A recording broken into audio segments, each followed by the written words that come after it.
नमस्कार दोस्तों, मेरी एक बात हमेशा याद रखना, जीवन में ज्ञान कहीं से भी मिले उसे लेने की कोशिश करना चाहिए, क्योंकि ज्ञान हमारी सबसे बड़ी पूंजी होती है।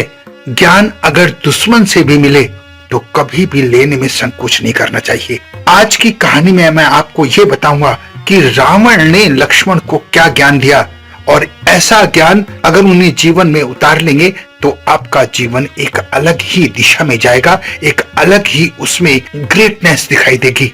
बात उस समय की है जब रावण राम के तीरों से मरण शैया पर पड़ा हुआ था। सब जानते हैं रावण महाज्ञानी पंडित था, उसके जैसा ज्ञान, उसके जैसा ज्ञानी इस दुनिया में दूसरा कोई नहीं हुआ। इसी बात को ध्यान में रखकर श्री राम ने लक्ष्मण को रावण के पास जाने के लिए कहा कि ये महापंडित है, महाज्ञानी है, इससे अगर कुछ ज्ञान इस वक्त ले सकते हो तो उसे ले लेना चाहिए। राम के कहने पर जब लक्ष्मण रावण के पास गए तो लक्ष्मण रावण के सिर की तरफ खड़े हो गए और रावण से कहा कि आप महाज्ञानी हैं, आप मरण शैया पर हैं, अंतिम समय में मुझे कुछ ज्ञान देने की कृपा करेंगे। रावण ने जैसे ही लक्ष्मण को देखा अपना मुंह दूसरी ओर घुमा लिया। रावण के इस बर्ताव से लक्ष्मण को बहुत गुस्सा आया और वो पैर पटककर श्री राम जी के पास चले गए। उन्होंने सारा वृतांत जाकर श्री राम जी से कहा। तब श्री राम ने उन्हें समझाया कि लक्ष्मण, अगर किसी से ज्ञान लेना होता है तो सिर की तरफ नहीं खड़े होते, पैरों की तरफ बैठकर बहुत श्रद्धा से ज्ञान हासिल किया जा सकता है। खैर, लक्ष्मण ने अपने भ्राता श्री राम की बात सुनकर ऐसा ही किया। रावण के पास फिर से गए और उसके पैरों की तरफ बैठ गए और हाथ जोड़कर प्रार्थना की कि आप महाज्ञानी हैं, मुझे कुछ ज्ञान दे दीजिए।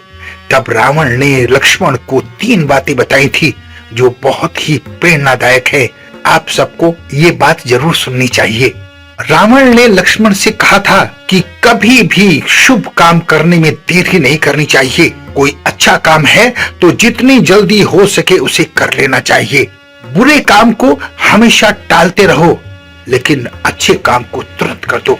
दूसरी बात यह थी कि अपने शत्रु को कभी भी कमजोर नहीं समझना चाहिए, उससे आपका नाश निश्चित है। और तीसरी बात यह थी कि अपने जीवन की गुप्त बातें कभी भी किसी को ना बताओ, चाहे वो आपका कितना ही सगा क्यों ना हो। और सगा क्या, अगर सगा भाई भी है तो अपने जीवन की गुप्त बातें उनको भी कभी शेयर ना करें। दोस्तों, इन 3 बातों को अगर अपने जीवन में ढाल लोगे तो ये आपके काम आने वाली हैं। जीवन का सारा निचोड़ इन 3 बातों में छिपा हुआ है। आशा करता हूं इसका फायदा आप जरूर उठाएंगे। वैसे आप सब जानते हैं, लेकिन फिर भी हनुमान जी की तरह आपकी शक्तियों को भी जगाना पड़ता है। अगर ये बात अच्छी लगे तो प्लीज अपने जीवन में जरूर अपना दीजिएगा। अपना बहुत ध्यान रखें, हंसते रहें, मुस्कुराते रहें, खुश रहें। धन्यवाद।